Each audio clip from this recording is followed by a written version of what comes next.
Hola, ¿qué tal mis hermanos? Pues vamos a continuar con nuestra clase de Cristología. Estamos entrando a la segunda semana de nuestro curso y pues estamos considerando la persona y la obra de Cristo desde diferentes perspectivas. Hemos hablado la semana pasada del drama, hemos hablado de cómo Cristo cumple la labor de ser el único mediador entre Dios y los hombres. Y a partir de hoy y hasta nuevo aviso, estaremos hablando de la doctrina. Estaremos considerando también la persona y la obra de Cristo, pero principalmente a través de los lentes de la doctrina, ¿sí? Cuando hablamos de drama, hablamos de estas escenas que desde el Antiguo Testamento pues ya anticipan la obra de Cristo, ya anticipan la labor como mediador de Jesucristo. Ahora que hablemos de doctrina, vamos a hablar de pues todo el trasfondo de polémicas, de discusiones, de concilios que se dieron a lo largo de los primeros años de historia de la iglesia cristiana. Es sorprendente cómo es que los primeros años de vida de la iglesia, las discusiones no giraron en torno a la soteriología, como lo fue en su momento la Reforma, que fue una gran labor alrededor de la soteriología, es decir, la salvación, sino que en los primeros años de la iglesia la discusión giró en torno a la persona y la obra de Cristo. ¿Quién es este Jesús? ¿Es Dios? ¿Es hombre? Más o menos Dios, más o menos hombre, mitad y mitad. En algunos momentos era Dios y en otros momentos era hombre. Estas discusiones son las que ocuparon a la iglesia por los primeros siglos. Y vamos por eso a hablar de doctrina. Estamos en nuestro esquema, un mediador, ya hablamos del número 1. Ahora vamos a hablar de las dos naturalezas de Cristo. De eso vamos a hablar durante las próximas sesiones o microsesiones, ¿sí? Hablemos de la doble naturaleza de Cristo. La Biblia es muy clara en decirnos, si bien no de manera explícita, así Cristo tiene dos naturalezas, sí vemos de manera implícita que se habla tanto de la divinidad como de la humanidad de Cristo, e incluso de manera explícita vemos momentos en que se nos habla de Jesús como divino y de Jesús como humano. Entonces, pues es algo que la Biblia afirma en ambos sentidos. Jesús es hijo de Dios, es igual al Padre. Jesús es totalmente humano. Entonces, hablemos de esa doble naturaleza. Comencemos con un pasaje importante que es Gálatas capítulo 4, versículos del 4 al 5, donde se nos dice que cuando vino el cumplimiento del tiempo, Dios envió a su Hijo, nacido de mujer y nacido bajo la ley, para que redimiese a los que estaban bajo la ley, a fin de que recibiésemos la adopción de hijos. Está hablando en el sentido de la obra salvífica de Jesús, vino a redimirnos de la condenación de la ley, pero habla asimismo de la forma en que el Hijo de Dios se aparece entre nosotros, se aparece en la historia, nacido de mujer y nacido bajo la ley. Este es el Hijo de Dios que entra en nuestra historia y entra nacido de mujer. Y aún así, es el Hijo de Dios, ¿sí? Ambas cosas son reales. Es el Hijo de Dios nacido de mujer. La pregunta 35 del Catecismo Menor de Westminster dice así: ¿Qué crees cuando dices que fue concebido por el Espíritu Santo y nació de María Virgen? Es una pregunta respecto a la persona de Jesús. ¿Qué crees cuando dices que fue concebido por el Espíritu Santo y nacido de María Virgen? La respuesta pareciera muy sencilla, pero a la vez es muy importante para nuestro entendimiento de la obra de Cristo. Y lo que creemos es esto: que el eterno Hijo de Dios, el cual es y permanece verdadero y eterno Dios, es decir, la divinidad nunca quedó ni comprometida ni reducida, tomó la naturaleza verdaderamente humana, es decir, no aparentemente, no parcialmente, sino verdaderamente humana, de la carne y sangre de la Virgen María y por obra del Espíritu Santo, para que juntamente fuese la verdadera simiente de David. Recuerda que había un pacto hecho con David de que vendría de su descendencia el que sería el Mesías, el ungido, el rey, y de esta manera el Hijo de Dios es identificado con aquella simiente, aquella descendencia de David, semejante a sus hermanos, igual a nosotros, excepto en el pecado. Es decir, en todo Él es humano, totalmente humano, pero sin pecado. Esta es la afirmación ortodoxa acerca de la identidad de Jesús. ¿Hasta qué punto es Dios? ¿Hasta qué punto es humano? Es totalmente Dios, totalmente divino. La divinidad no quedó comprometida, ni reducida, ni parcialmente dejada a un lado. Él fue todo tiempo divino, ejerciendo su divinidad, pero al mismo tiempo fue totalmente humano, pero sin pecado. Hablemos de este misterio porque la ortodoxia hoy está bien definida. Para la iglesia cristiana, quien afirme que Jesús no es igual al Padre, o quien afirme que Jesús no es verdadero hombre, pues prácticamente está en la clasificación de hereje. Una herejía es una enseñanza que contradice las verdades de la Biblia, una enseñanza que contradice una verdad fundamental de la Biblia. Y creemos que la doble naturaleza de Jesús, en la persona de Jesús, es una doctrina fundamental. De manera que quien rechace esta doctrina, por más misteriosa y complicada que sea, quien la rechace está pues atentando contra la verdad, está del lado de los herejes. Nosotros consideramos entonces esta como la verdad. Dios y el hombre, por supuesto, el creador y la criatura son diferentes, pero en la persona del Hijo vemos a Jesucristo siendo cosustancial al Padre según la divinidad y cosustancial al hombre según la humanidad. Dios verdadero y al mismo tiempo verdadero hombre. Analicemos estos versículos que están aquí enunciados. Son 6 versículos que nos dan pues un panorama bastante general, pero también bastante fundamental acerca de la identidad de Jesús como Dios y hombre a la vez. Dice primera de Juan capítulo 5:20 que sabemos que el Hijo de Dios ha venido y nos ha dado entendimiento para conocer al que es verdadero, y estamos en el verdadero, en su Hijo Jesucristo. Este es el verdadero Dios y la vida eterna. Primero que nada, el apóstol Juan dice: el Hijo de Dios ha venido. Y si es el Hijo de Dios, compartirá pues todas las facultades y las características de Dios. C.S. Lewis decía: los conejos tienen conejitos, creo los gatos tienen gatitos, y los dioses tienen dioses. Es decir, la idea es que Dios no puede engendrar a alguien que no sea igualmente divino a Él. Eso es lo que estamos diciendo cuando afirmamos que el Hijo es cosustancial al Padre según la divinidad. Y nosotros necesitamos conocer a este Hijo de Dios que fue provisto para nuestra salvación, porque es el único mediador entre Dios y los hombres. Pero la frase que debe ser subrayada en este momento para el tema en el que estamos es la última frase del versículo 20, cuando dice que este, refiriéndose a Jesucristo, es el verdadero Dios y la vida eterna. Aquí no tenemos algo implícito, aquí tenemos algo explícito. Explícitamente el apóstol Juan está diciendo que Jesucristo es el verdadero Dios. Piénsalo, si te preguntan cuál es el objeto de adoración de la iglesia cristiana, no solo habríamos de decir Dios de manera general. En una sinagoga también se diría que Dios es el objeto de adoración del judaísmo. Incluso en una mezquita dirían que Dios, o quien ellos conciben como Dios, es el objeto de adoración. Son las grandes religiones monoteístas: el judaísmo, el islam y el cristianismo. La diferencia está que en el cristianismo nosotros afirmamos que el objeto de adoración es Jesucristo, el Hijo de Dios. Es decir, adoramos a la divinidad encarnada, adoramos al Hijo de Dios.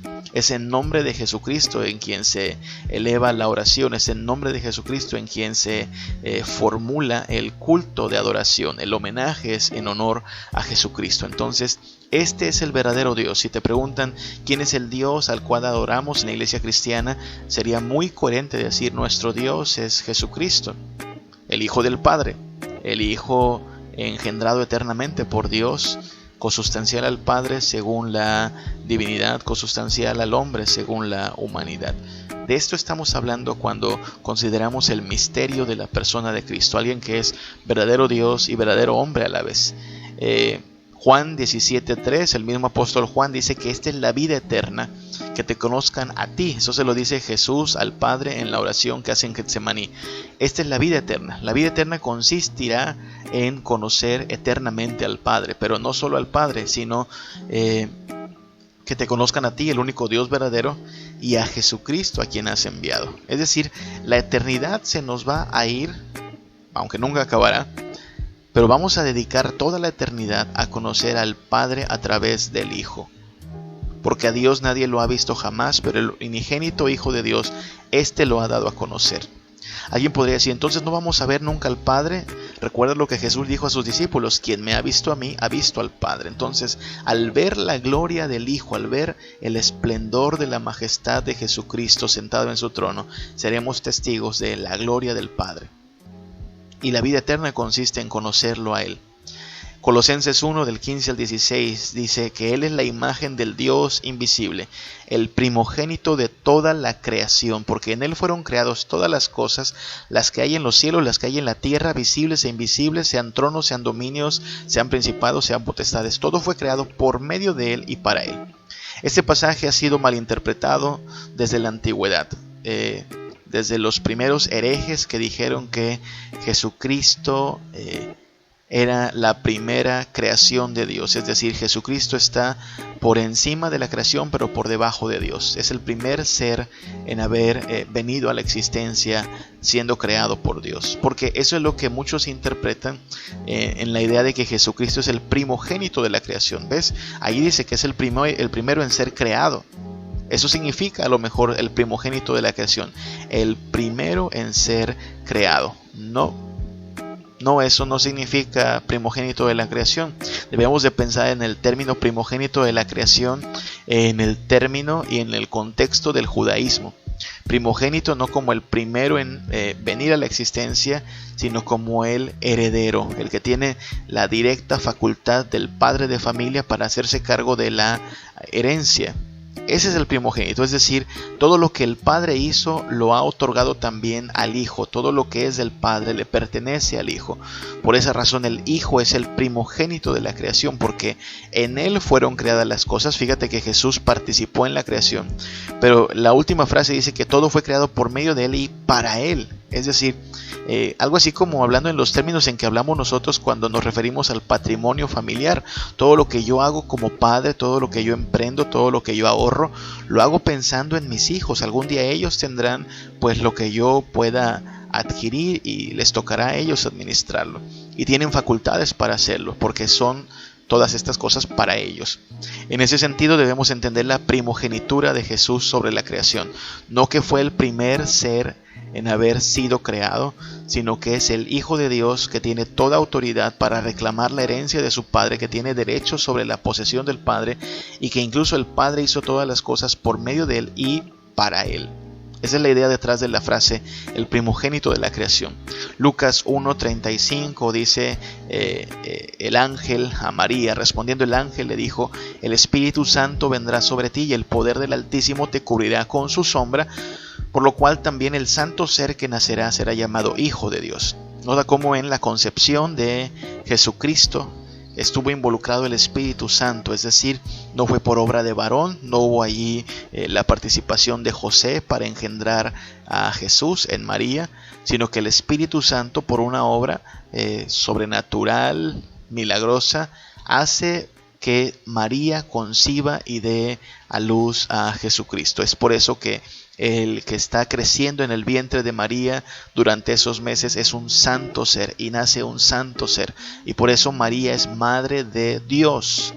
Vamos a hablar después sobre esta frase porque algunos piensan que decir que María es madre de Dios es decir mucho y mejor preferirían decir que María es madre de Cristo. Bueno, te adelanto, la ortodoxia cristiana, es decir, la sana doctrina, afirmaría que María es madre de Dios. No porque estemos echándole mucha importancia a María, sino porque hablamos de el santo ser que nació de María. Es Dios, María, madre de Dios, ¿ok?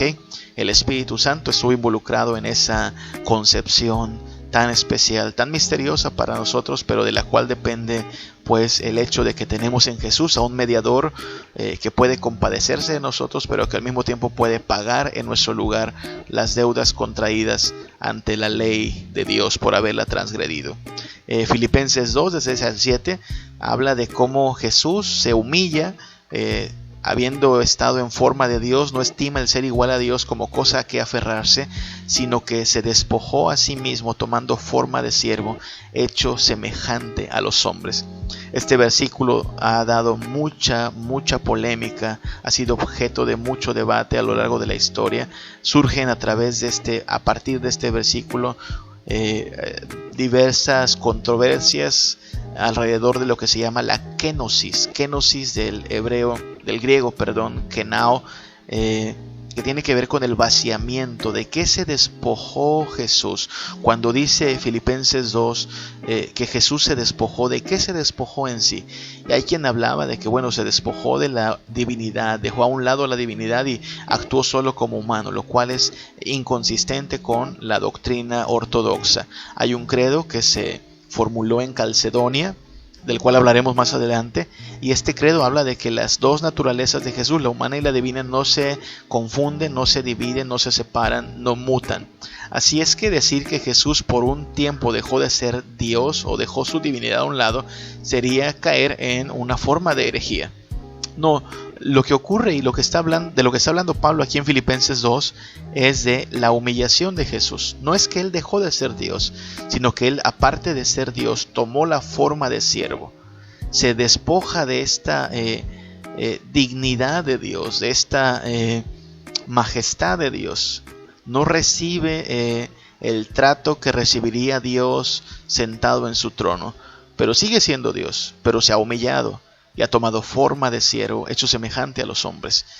Sigue siendo Dios y ahora es hombre y se ha humillado para redimir a los suyos. Esa es la forma en que entendemos el vaciamiento de Jesús o el despojamiento de el Hijo de Dios. Se despoja de todo lo que implicaría la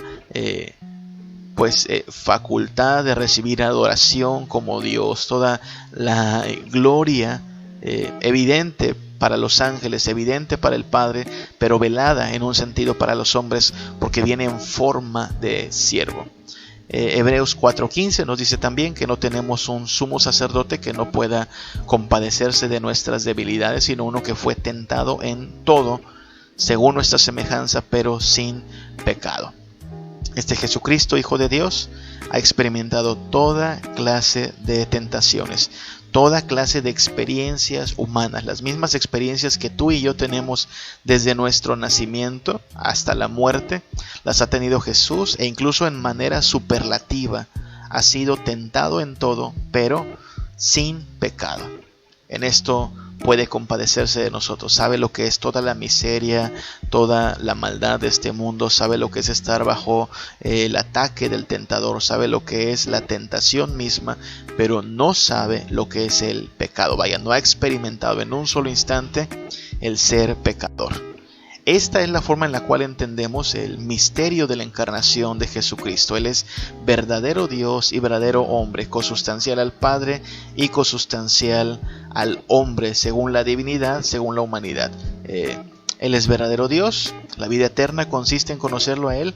Él es la imagen de Dios y el primogénito de la creación, ha sido concebido por obra y gracia del Espíritu Santo, se ha despojado de sí mismo en lo que estuvo entre nosotros, pero tras la resurrección ha entrado a lo que llamamos su exaltación. Ha recibido la adoración de parte de su iglesia, actualmente recibe toda la adoración de parte de sus súbditos, tanto los que están en gloria como los que estamos aquí en la tierra. Él ha sido exaltado hasta lo sumo, y por eso en nombre de Jesús se debe de doblar toda rodilla y toda lengua debe confesar que Jesús es el Señor. Ha sido tentado y ha sido expuesto a toda la miseria humana para poder compadecerse de nosotros, pero ha sido sin pecado. Por lo tanto, al ir a la cruz va no como culpable, sino como inocente, como aquel que siendo justo es tratado como injusto, para que nosotros los injustos pudiésemos recibir su expiación, su rescate. De esta manera el Hijo de Dios es el único mediador entre Dios y los hombres. De eso estamos hablando cuando nos referimos a las dos naturalezas de Cristo Jesús, la humana y la divina. Hablaremos más adelante de cómo es que estas dos realidades, estas dos verdades no son contradictorias, sino que son la verdad que nosotros confesamos. Pero avancemos un poquito hacia la pregunta 36 del Catecismo Menor. ¿Qué fruto sacas, dice, de la santa concepción y nacimiento de Jesús. ¿Qué sacamos de esto? ¿Qué aplicación? Respuesta: que Él es nuestro mediador y con su inocencia y perfecta santidad cubre mis pecados, en los cuales he sido concebido y nacido para que no aparezcan en la presencia de Dios. ¿Te das cuenta? Es de lo que hemos venido hablando. Él es nuestro mediador. Él puede compadecerse de nosotros, pero es igualmente suficiente para pagar por nosotros. Y con su inocencia y perfecta santidad cubre nuestros pecados. Aquellos pecados de los cuales nos hicimos aquellos pecados de los cuales nos hicimos culpables, y aquella culpa de la cual pues somos no solo responsables, sino también responsables del castigo que viene por la culpa. Todo esto viene a resolver Jesucristo: la corrupción, la condenación, la culpa.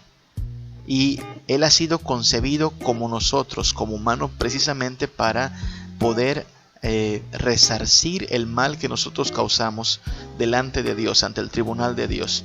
Ese canto que entonamos, que se ha vuelto bastante conocido en últimos tiempos, que dice glorioso intercambio, enmarca esta realidad. Él, que es bueno y justo, se ha ofrecido en nuestro lugar, siendo nosotros viles pecadores, y cargó nuestra maldad sobre Él. Su rectitud por la fe es nuestra. Nosotros somos receptores de toda su justicia y de toda su gracia por medio de este acto de sustitución. De eso estamos hablando. Dice Hebreos 7:26 que tal sumo sacerdote nos convenía, santo, inocente, sin mancha, apartado de los pecadores y hecho más sublime que los cielos. Este Jesús obra como nuestro sumo sacerdote para nuestro bien, para ofrecer ya no un sacrificio ajeno de animales, sino su propio sacrificio, su propia vida en sacrificio y sustitución por nosotros. Él es santo, inocente y sin mancha, hecho más sublime que los cielos y al mismo tiempo igual a nosotros según la humanidad. Romanos 8:3 afirma igualmente que lo que era imposible para la ley por cuanto era débil por la carne, era Dios enviando a su Hijo en semejanza de carne, de pecado, y a causa del pecado condenó al pecado en la carne. Está hablando de la encarnación de Jesús. Ningún ser humano podía, tras la caída, tras haber quebrantado el pacto de obras, salvarse por cumplir la ley. La corrupción es tal que toda la naturaleza humana ha quedado dañada, manchada, torcida por causa de esa corrupción, y no podemos ya cumplir la ley. Era imposible que nos salvásemos por la ley. Pero Dios, enviando a su Hijo en semejanza de carne, es decir, encarnado, humano, y a causa del pecado condena al pecado en la carne. Pero este que ha sido enviado por Dios ha nacido sin corrupción. Nota cuán sabio es nuestro Dios, que envía a un ser perfecto, sin mancha, inocente, pero lo envía siendo igual al hombre para que en lugar del hombre, como sustituto perfecto, pueda pagar la condenación, pueda pagar por el castigo y pueda absorber la ira, pueda padecer el infierno. Y entonces la condenación ha sido derramada sobre este verdadero hombre perfecto, pero al mismo tiempo este verdadero hombre perfecto es verdadero Hijo de Dios, y por lo tanto puede obrar más allá de la muerte, puede vencer a la muerte, puede vencer al infierno y puede constituirse a sí mismo en nuestro gran sumo sacerdote. Es genial lo que ha hecho Dios en su plan de redención. A esto le llamaría C.S. Lewis una eucatástrofe, ¿sí? Considera investigar ese término, ¿sí? Eucatástrofe, que es como cuando el autor de una obra crea las condiciones tales de que solo de esta manera podría ser resuelto el enredo en que se ha llegado a encontrar el drama. Esto se le ocurrió a nuestro Dios, por eso la historia de la redención es única. Todas las historias que nosotros conocemos de héroes y superhéroes tienen ciertos motivos de redención, ciertos motivos de sacrificio, ciertas formas de alguien que da su vida por la humanidad. Si te das cuenta, por eso los héroes son tan atractivos, por eso las historias de salvación por medio de héroes son tan cautivadoras, pero ninguna de ellas le llega ni a los talones a la historia de redención. Esta historia, insisto, investiga el término eucatástrofe y te darás cuenta de que nuestro Dios, al tejer el drama de nuestra redención, hizo una obra genial. Solo Cristo podía redimirnos, solo el Hijo de Dios entrando en la historia como verdadero Dios y verdadero hombre podía resolver el conflicto en que nos encontramos. Él ha nacido para ser nuestro gran Salvador, nuestro gran sumo sacerdote, y al mismo tiempo para recibir la adoración y la honra que solo Dios merece, porque Él es Dios. Él es Dios con nosotros, Él es Dios verdadero de Dios verdadero. Aquí vamos a cortar y en la siguiente oportunidad hablaremos de cómo estas dos naturalezas, la humana y la divina, pues son evidentes en varios pasajes de la Biblia, ¿sí? Vamos a ir a algunos pasajes y vamos a considerar estas realidades, pero por ahora pues encárguense de seguir estudiando y nos vemos pronto.